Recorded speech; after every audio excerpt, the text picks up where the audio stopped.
ఇసలా ఎడారిలో సెలయేర్లు జనవరి 19. వారు విసుగక నిత్యము ప్రార్థన చేయుచుండవలెను. లూకా 18:1. చీమ దగ్గరికి వెళ్ళండి.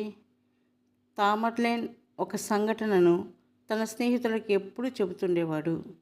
ఒకసారి నేను శత్రువు తరుముతుంటే పారిపోతూ ఒక పాటుపడిన భవనంలో తలదాచుకున్నాను. అక్కడ కూర్చుని చాలా గంటలు గడిపాను.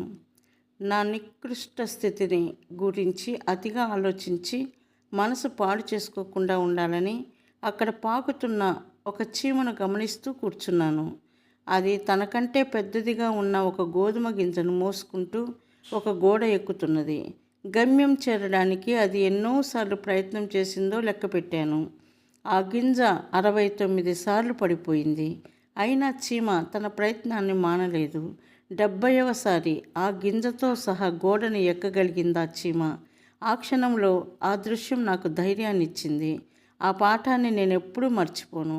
గతంలో ప్రార్థనలకి జవాబు రాలేదన్న కారణం చేత సోమరితనంగా యథాలాపంగా చేసే ప్రార్థన విశ్వాస సహితమైన ప్రార్థన కాదు.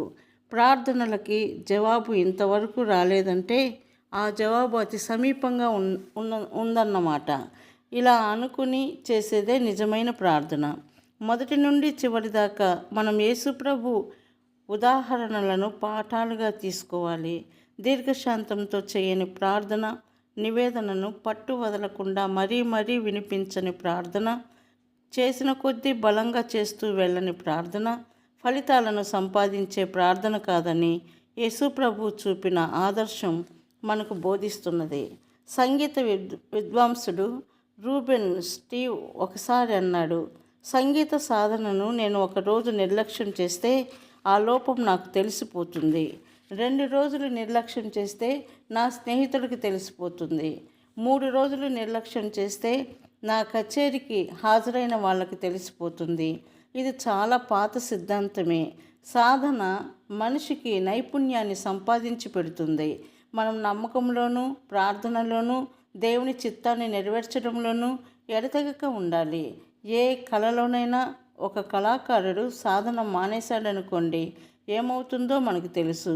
ఇదే సూత్రాన్ని, ఇదే సామాన్య జ్ఞానాన్ని మన ఆధ్యాత్మిక జీవితంలో అనుదినం అవలంబిస్తే మనము సర్వశ్రేష్టతని సంతరించుకోగలం. డేవిడ్ లివింగ్స్టన్ ఆశయం ఇదే.